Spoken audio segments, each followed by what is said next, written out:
महाशिवरात्रि पर राज्य में हर ओर भक्ति, उत्साह और उमंग का माहौल। निकलेगी शिव बारात। बाबा धाम और बासुकीनाथ धाम समेत सभी मंदिरों में भक्तों का सैलाब। भाजपा ने रांची में सीएम आवास को तोड़े जाने पर उठाए सवाल। पूछा, क्या दिल्ली की तर्ज पर बन रहा शीश महल? कांग्रेस मंत्रियों और विधायकों को प्रमंडलों तथा जिलों का मिला दायित्व। नक्सलियों के खिलाफ चलाए जा रहे राज्यव्यापी अभियान में पुलिस को मिली बड़ी सफलता। चाईबासा में नक्सली डंप को किया ध्वस्त। भारी मात्रा में हथियार और गोला बारूद बरामद। और रांची में स्टेट हैंडलूम एक्सपो की शुरुआत। देश भर के बुनकर ले रहे हिस्सा। लगाए गए 80 से अधिक स्टॉल। उद्योग सचिव ने बुनकर समितियों को हर संभव सहयोग का दिलाया भरोसा।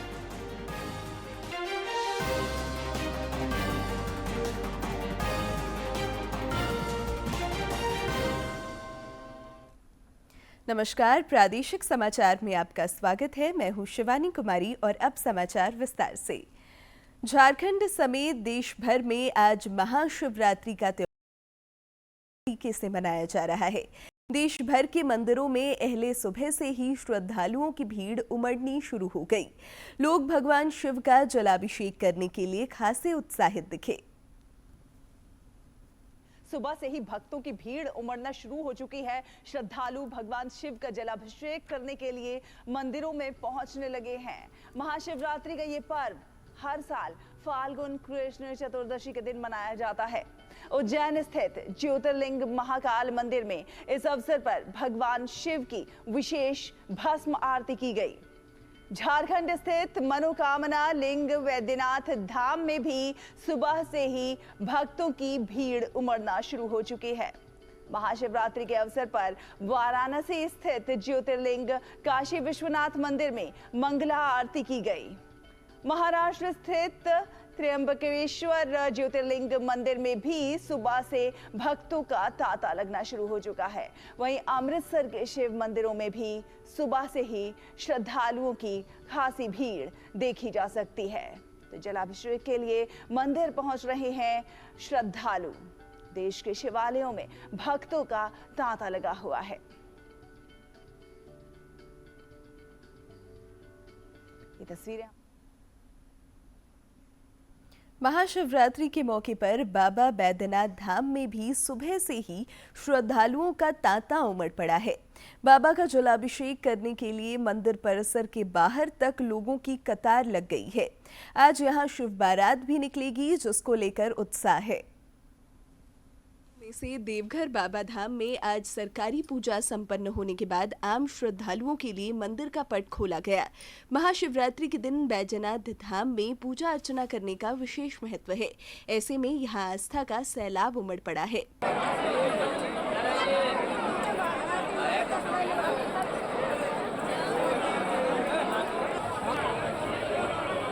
विशेष महत्व है। रात में लगभग 3 बजे से लाइन लगाए हैं जो है, तो अभी बाबा को जलार्पण किए हैं जो है। बहुत अच्छा लगा। और हे आशुतोष शशांक शेखर चंद्रमौलि चिदंबरा कोटि कोटि प्रणाम कोटि नमन दिगंबरा। हर हर महादेव। नमः पार्वती पतये शिव। हर हर महादेव। जिले के उपायुक्त विशाल सागर ने बताया कि शीघ्र दर्शनम पास की भी व्यवस्था की गई है, ताकि शारीरिक रूप से अक्षम लोग कम समय में बाबा भोलेनाथ के दर्शन कर सकें। उन्होंने बताया कि आज तकरीबन 2 लाख श्रद्धालुओं के जलार्पण की संभावना है। पुलिस बल और मजिस्ट्रेट की नियुक्ति की गई है। सीसीटीवी कैमरा लगाए गए हैं, तो सुरक्षा का संपूर्ण ध्यान रखा जा रहा है। हमें पूर्ण विश्वास है कि आज बड़ी संख्या में श्रद्धालु यहाँ पे सुरक्षा के साथ और सुगमता पूर्वक बाबा पे जलाभिषेक करते हैं। बाबा धाम में रात के 9 बजे तक जल चढ़ाने की प्रक्रिया जारी रहेगी। इसके बाद शिव विवाह उत्सव को लेकर धार्मिक अनुष्ठान बाबा मंदिर में संपन्न होंगे। महाशिवरात्रि पर देवघर बाबा धाम में मुंडन सहित कई धार्मिक अनुष्ठान किए जाते हैं। देवघर बाबा मंदिर में मोर चढ़ाने की भी परंपरा रही है। मांगलिक कार्यों हेतु बाबा भोलेनाथ से मनौती भी मांगी जाती है और बाबा भोलेनाथ के मंदिर के शीर्ष पर मोर मुकुट चढ़ाया जाता है। देवघर से मनीष दुबे की रिपोर्ट। दुमका के विश्व प्रसिद्ध बाबा बासुकीनाथ धाम में आज महाशिवरात्रि पर भक्तों का सैलाब उमड़ पड़ा है। यहां आज शिव बारात भी निकलेगी और शुभ विवाह उत्सव संपन्न होगा। दुमका के विश्व प्रसिद्ध बाबा बासुकीनाथ धाम में महाशिवरात्रि की छटा देखते ही बन रही है। सवेरे से ही भक्त बाबा का पूजन जलाभिषेक कर रहे हैं।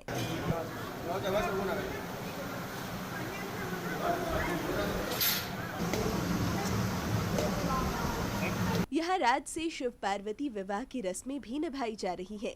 आज शिव बारात निकलेगी और रात में शुभ विवाह उत्सव संपन्न होगा। भक्तों की टोलियां मैया पार्वती और बाबा भोलेनाथ के इस विवाह उत्सव में आनंद से अभिभूत होकर मंदिर प्रांगण में नाच रही हैं। महिलाएं मांगलिक गीत गा रही हैं और लोग बोल बम के जयकारे लगा रहे हैं।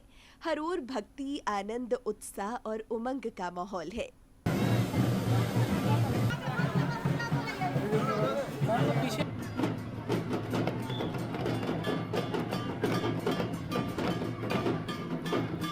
मंदिर प्रशासन और पंडा समाज के द्वारा बासुकीनाथ ज्योतिर्लिंग और माता पार्वती के दिव्य विग्रह पर लावा, कासा और उपटन चढ़ाया गया। इस मांगलिक कार्य को अनुमंडल पदाधिकारी कौशल कुमार और यजमान के रूप में जरमुंडी बीडीओ कुंदन भगत ने सपत्निक संपन्न किया। धर्म रक्षणी सभा के अध्यक्ष और बाबा मंदिर के पुजारी मनोज पंडा ने कहा कि यहाँ विवाह की सभी रस्में पूरी की जाती हैं। यहाँ मान्यता भी है कि आज का जो उपटन बाबा का चढ़ा हुआ, जो कन्या का शादी में कोई प्रकार का बाधा या अड़चन आ रहा है, नहीं होता है, उसके माथे पर आशीर्वाद स्वरूप अगर लगाया जाए तो अविलंब उसकी शादी होती है, ऐसा मान्यता है। इधर महाशिवरात्रि के सफल आयोजन को लेकर पुलिस प्रशासन भी मुस्तैद है। उपायुक्त ए डोडे ने व्यवस्था का जायजा लेने के बाद संतोष जताया।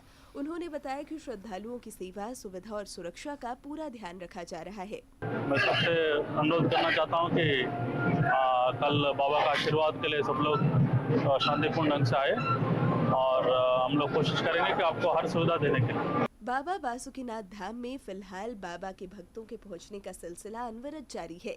दुमका से आरके नीरद की रिपोर्ट। इधर रांची के पहाड़ी मंदिर में भी श्रद्धालुओं की लंबी लाइन लगी हुई है। भोले बाबा के जलाभिषेक के लिए लोग सुबह से ही पहुंच रहे हैं। रांची के अलावा खूंटी और लोहरदगा से भी लोग यहां जलाभिषेक के लिए पहुंच रहे हैं। श्रद्धालुओं की सुविधा के लिए जिला प्रशासन द्वारा विशेष इंतजाम किए गए हैं ताकि लोगों को कोई परेशानी ना हो। पहाड़ी मंदिर समिति द्वारा श्रद्धालुओं के बीच पूजा सामग्री का भी वितरण किया जा रहा है।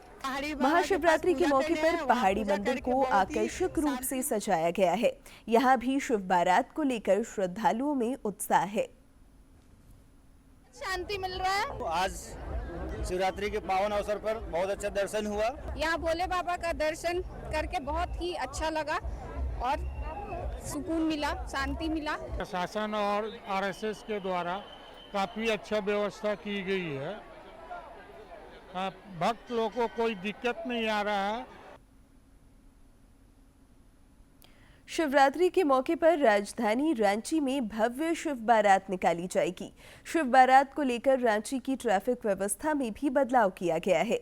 जुलूस के समय सभी प्रकार के वाहनों का रातू रोड के न्यू मार्केट चौक के पहले प्रवेश वर्जित रहेगा। पंडरा और पिस्का मोड़ से नगर क्षेत्र की ओर भारी वाहन, मालवाहक वाहन और सिटी राइड बसों का परिचालन बंद रहेगा। बूटी मोड़ से बरियातू रोड होकर छोटे वाहन करमटोली चौक से जेल चौक की ओर परिचालन कर सकेंगे। बोड़िया रोड से आने वाले छोटे वाहन करमटोली चौक से जेल चौक की ओर आवागमन करेंगे। खूंटी के आमरेश्वर धाम में भी महाशिवरात्रि के मौके पर श्रद्धालुओं की भीड़ दिख रही है। आमरेश्वर धाम मंदिर को फूलों से आकर्षक तरीके से सजाया गया है। सजावट के बाद बाबा भोलेनाथ का श्रृंगार देखते ही बन रहा है। यहाँ मनमोहक विद्युत सज्जा भी की गई है। बाबा अमरेश्वर धाम में चारों पहर पूजा अर्चना की विधि संपादित की जाती है। साथ ही पूरे अनुष्ठान के साथ रात को महाश्रृंगार और रुद्राभिषेक अनुष्ठान के साथ पूजा अर्चना भी होगी। झारखंड के इस मिनी बाबा धाम में सुबह से ही भक्त जलार्पण के लिए पहुंच रहे हैं। चतुर्थ पहर का वो रात में ही पड़ रहा है और रात में ही होना है। तो इसके निमित्त सारी तैयारी हमारे जो बाबा आमेश्वर धाम के पुरोहित लोग का जो टीम है उनके द्वारा कर ली गई है। इधर कोडरमा के ध्वजाधारी आश्रम में भी शिवरात्रि महोत्सव को लेकर खासा उत्साह दिख रहा है। सुबह से ही श्रद्धालु 777 सीढ़ियां चढ़कर बाबा भोलेनाथ को जलाभिषेक करने पहुंच रहे हैं। आज से यहां 2 दिवसीय मेले की भी शुरुआत हो रही है, जिसके लिए आसपास के जिलों से काफी संख्या में लोग पहुंचे हैं। शिवरात्रि में यहां पहुंचने वाले श्रद्धालु भगवान शिव के जलाभिषेक के साथ यहां ध्वजा और त्रिशूल भी चढ़ाते हैं। प्रयागराज महाकुंभ में महाशिवरात्रि पर महास्नान जारी है। महाकुंभ में पवित्र स्नान करने वाले श्रद्धालुओं का आंकड़ा आज सुबह ब्रह्म मुहूर्त में 65 करोड़ के पार पहुंच गया है। महाकुंभ में पवित्र स्नान करने वाले श्रद्धालुओं का आंकड़ा आज सुबह ब्रह्म मुहूर्त में 65 करोड़ के पार पहुंच गया है। आज सुबह 6 बजे तक 41 लाख लोग स्नान कर चुके हैं। आज पिछले 44 दिन में 65 करोड़ श्रद्धालुओं ने डुबकी लगाई। महाशिवरात्रि पर्व स्नान के साथ ही 45 दिनों तक चले महाकुंभ का समापन हो जाएगा। आज शिवरात्रि पर 3 करोड़ श्रद्धालुओं के पहुंचने का अनुमान है, यानी कि ये जो कुल आंकड़ा है 66 से 67 करोड़ तक पहुंच जाएगा। संगम में डुबकी लगाने वालों की ये संख्या 193 देशों की जनसंख्या से ज्यादा है। सिर्फ भारत और चीन की आबादी महाकुंभ में आए श्रद्धालुओं से ज्यादा है। योगी सरकार ने यह दावा किया है कि दुनिया में हिंदुओं की आधी आबादी के बराबर लोग यहां आए हैं। महाकुंभ में आखिरी स्नान को देखते हुए प्रयागराज शहर में 25 फरवरी की शाम से वाहनों की नो एंट्री कर दी गई है। मेले के अंदर भी वाहन नहीं चल रहे हैं। रात से ही संगम जाने वाले रास्तों पर भारी भीड़ है। संगम घाट पर स्नान के बाद श्रद्धालुओं से घाट खाली कराए जा रहे हैं ताकि वहां पर भीड़ ना उमड़े। राज्यसभा सांसद महुआ माझी की गाड़ी आज अहले सुबह लातेहार के नजदीक दुर्घटनाग्रस्त हो गई। यह हादसा लातेहार जिले के सदर थाना क्षेत्र स्थित होटवाग राष्ट्रीय राजमार्ग 75 के पास हुआ। इस हादसे में महुआ माझी, उनके बेटे सोमबीत माझी, बहू कृति श्रीवास्तव माझी और चालक भूपेंद्र बास्की जख्मी हो गए। प्राथमिक इलाज के बाद उन्हें रांची रेफर किया गया, जहां ऑर्किड अस्पताल में उनका इलाज चल रहा है। फिलहाल सभी की स्थिति खतरे से बाहर बताई जा रही है। इधर महुआ माझी के सड़क दुर्घटना में घायल होने की सूचना पर मुख्यमंत्री हेमंत सोरेन, भाजपा के प्रदेश अध्यक्ष बाबूलाल मरांडी, पूर्व मुख्यमंत्री रघुवर दास समेत कई राजनेताओं ने उनके शीघ्र स्वस्थ होने की कामना की है। मुख्यमंत्री ने एक सोशल मीडिया पोस्ट में कहा कि झामुमो की वरिष्ठ नेत्री के घायल होने की सूचना से चिंतित हूं। मरांग बुरु से उनके शीघ्र स्वस्थ होने की कामना करता हूं। भाजपा ने रांची के कांके रोड स्थित सीएम आवास को तोड़े जाने पर सवाल उठाया है। पार्टी के प्रदेश प्रवक्ता प्रतुलनाथ शाहदेव ने तीखा प्रहार करते हुए पूछा है कि क्या दिल्ली की तर्ज पर हेमंत सोरेन झारखंड में शीश महल बनाने जा रहे हैं। श्री शाहदेव ने कहा कि इस आवास में पिछले 2.5 दशक में कई मुख्यमंत्रियों ने निवास किया और अब इस भवन को ढहाने का काम जारी है। विभाग की उच्च स्तरीय बैठकें हो रही हैं ताकि नए भवन का डीपीआर बन सके। उन्होंने कहा कि मुख्यमंत्री आवासीय परिसर स्थित हनुमान मंदिर के साथ किसी भी तरह का छेड़छाड़ बर्दाश्त नहीं होगा, क्योंकि यह सनातनियों की आस्था से जुड़ा हुआ है। कांग्रेस कोटे के मंत्रियों और पार्टी विधायकों को सांगठनिक कामकाज के लिए प्रमंडलों और जिलों का दायित्व सौंपा गया है। प्रदेश प्रभारी के राजू के निर्देश के बाद प्रदेश अध्यक्ष केशव महतो कमलेश ने मंत्रियों और विधायकों को जिले का दायित्व सौंपा है। मंत्री राधाकृष्ण किशोर पलामू और कोल्हान प्रमंडल में संगठन का कामकाज देखेंगे। वहीं इरफान अंसारी को उत्तरी छोटा नागपुर, जबकि दीपिका पांडे सिंह को संथाल परगना और शिल्पी नेहा तिर्की को दक्षिणी छोटा नागपुर की जिम्मेदारी दी गई है। गौरतलब है कि पिछले दिनों विधायक दल की बैठक में श्री राजू ने इस बात की चर्चा की थी ताकि संगठन और सरकार के बीच मंत्री और विधायक सेतु की तरह काम कर सके। कांग्रेस के प्रदेश प्रभारी के राजू ने लापुंग में रांची, खूंटी, तोरपा, गुमला, लोहरदगा और सिमडेगा जिला अध्यक्षों समेत अन्य कार्यकर्ताओं के साथ बैठक की। इस दौरान उन्होंने बताया कि राज्य से लेकर प्रखंड स्तर तक 20 सूत्री समिति के गठन के लिए कवायद की जाएगी। उन्होंने पार्टी की विचारधारा से आम लोगों को अवगत कराने के लिए भी नेताओं और कार्यकर्ताओं को निर्देशित किया।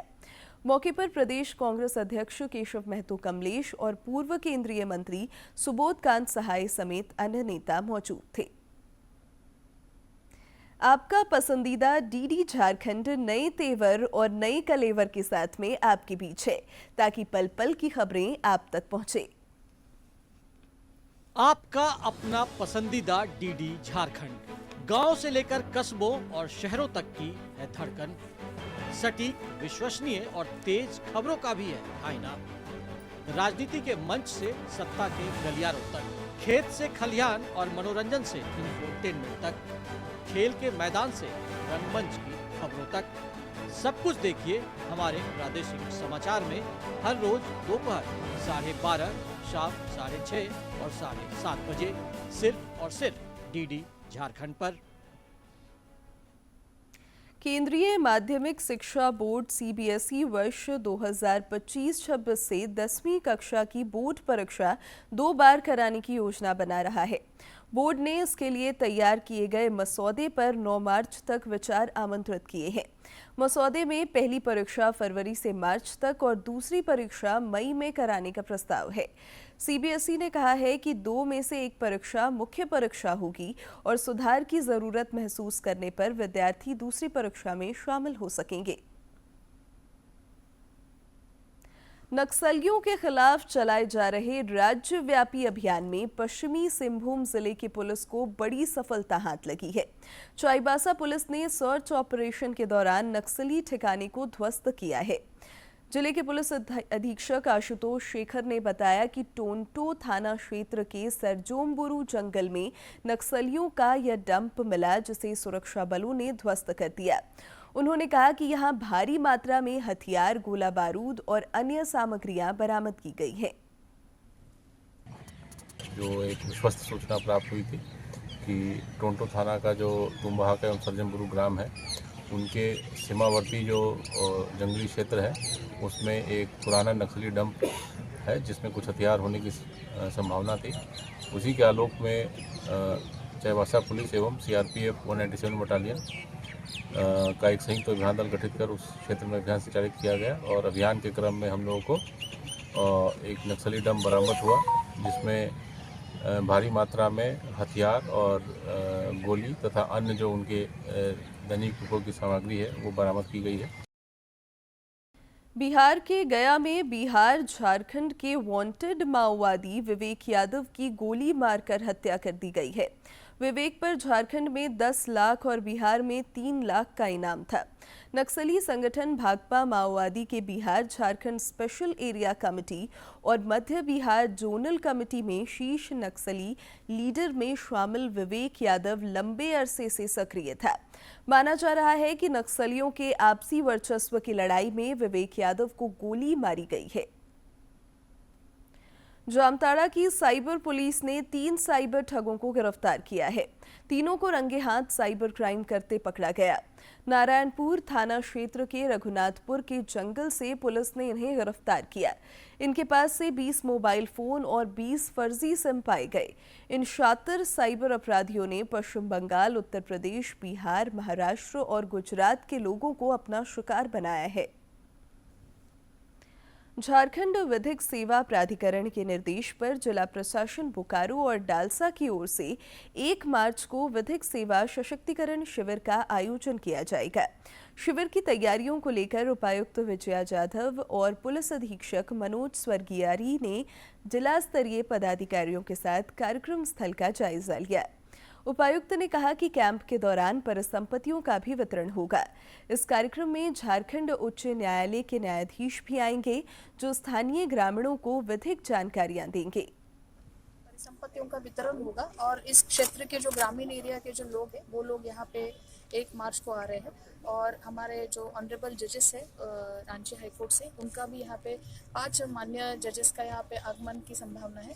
तो उसके तहत यहाँ पे ये कार्यक्रम के स्थल का चयन हो गया है और डीवीसी के साथ साथ जिला प्रशासन हम लोग इस कार्यक्रम को यहाँ पे ऑर्गेनाइज कर रहे हैं। उसी के प्रिपरेशन को देखने के लिए आज पूरे जिले की टीम यहाँ आई।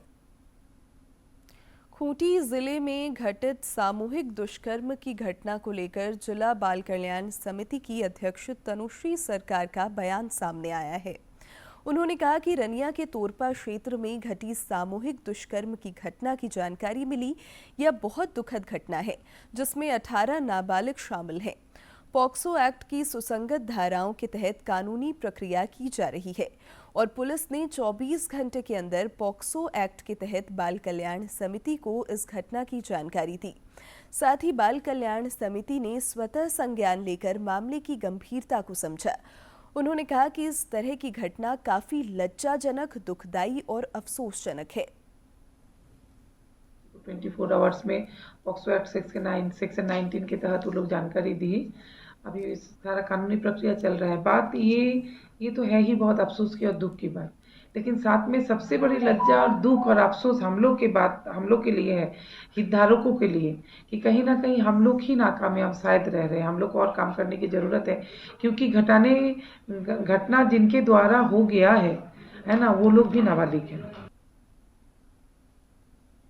रांची के मोराबादी मैदान में स्टेट हैंडलूम एक्सपो शुरू हो गया है, जिसमें आगंतुक लगातार पहुंच रहे हैं।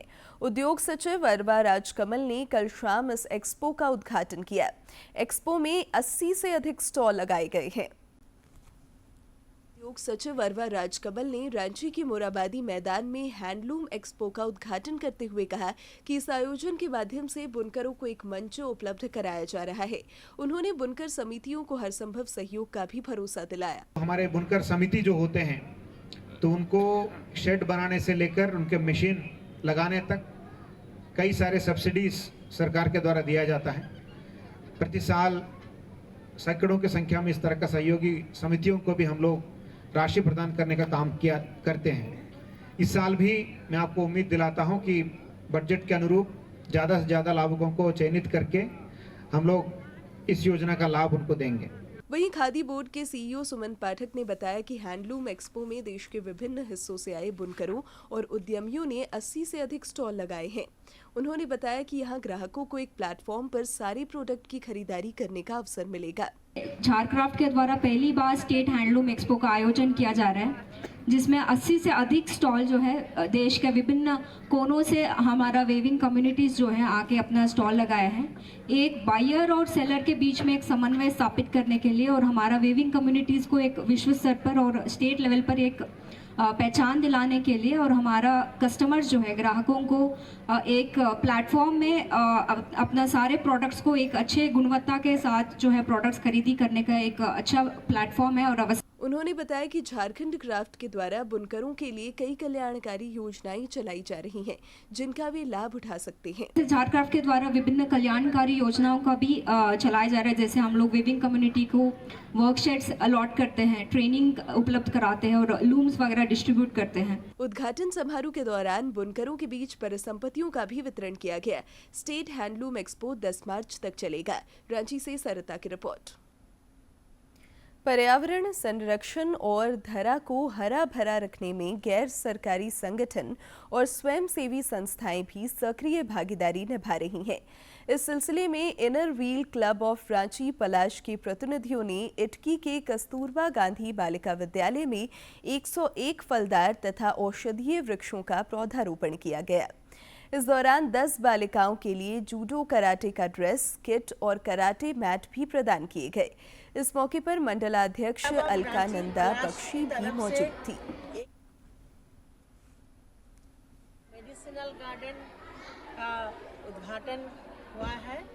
मैं शुक्रगुजार हूँ स्कूल की principal ma'am, warden ma'am Poonam ji की, Inner Wheel Club of Ranchi Palash के प्रेसिडेंट नूतन जी की और सारे मेंबर्स की कि इन्होंने इतना बढ़िया खूबसूरत स्कूल चुना जहां पौधे लगे हैं। और अब बात मौसम की।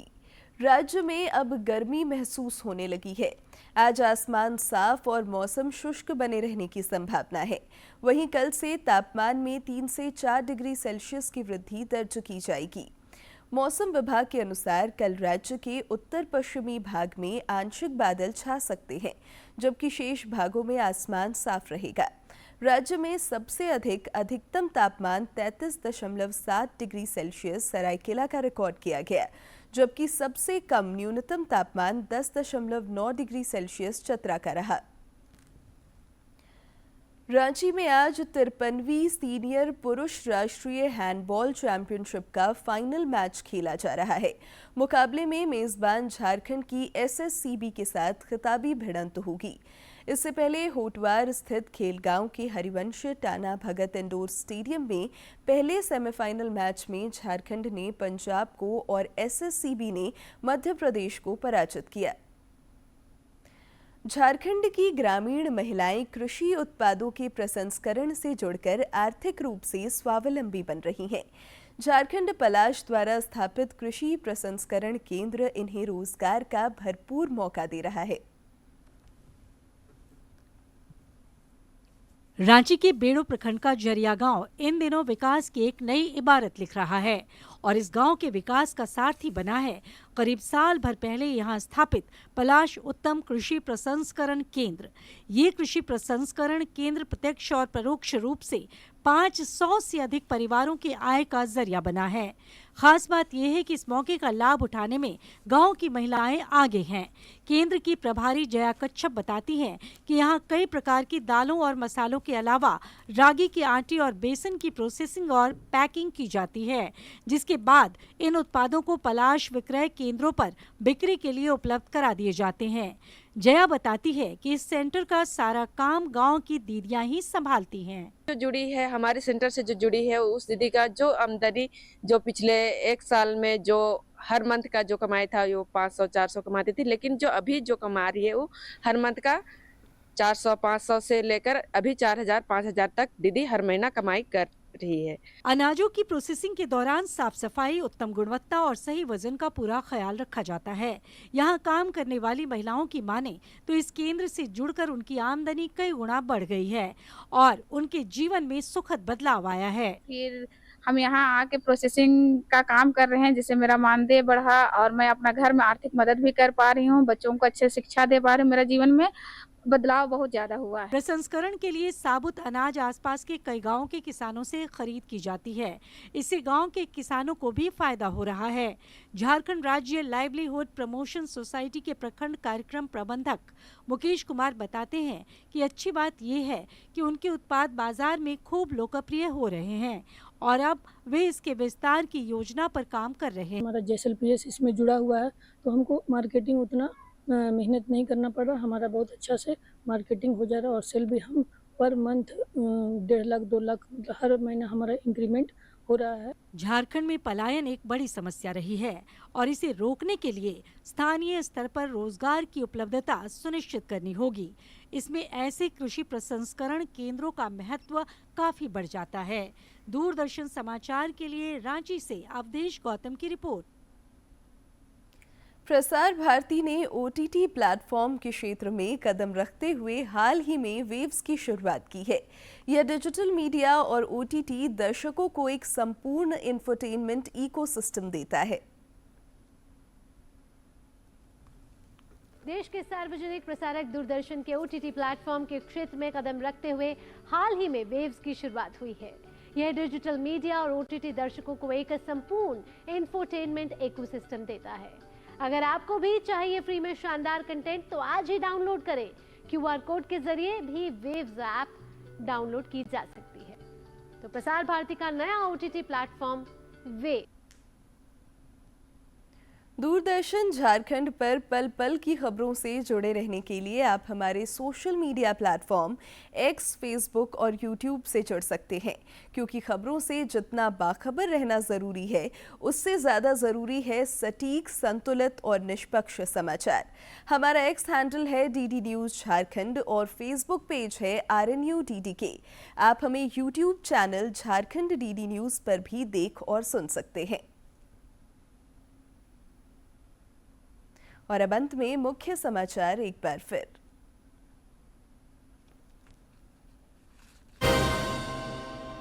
महाशिवरात्रि पर राज्य में हर ओर भक्ति, उत्साह और उमंग का माहौल। निकलेगी शिव बारात। बाबा धाम और बासुकीनाथ धाम समेत सभी मंदिरों में भक्तों का सैलाब। भाजपा ने रांची में सीएम आवास को तोड़े जाने पर उठाए सवाल। पूछा, क्या दिल्ली की तर्ज पर बन रहा शीश महल? कांग्रेस मंत्रियों और विधायकों को प्रमंडलों तथा जिलों का मिला दायित्व। नक्सलियों के खिलाफ चलाए जा रहे राज्यव्यापी अभियान में पुलिस को मिली बड़ी सफलता। चाईबासा में नक्सली डंप को किया ध्वस्त। भारी मात्रा में हथियार और गोला बारूद बरामद।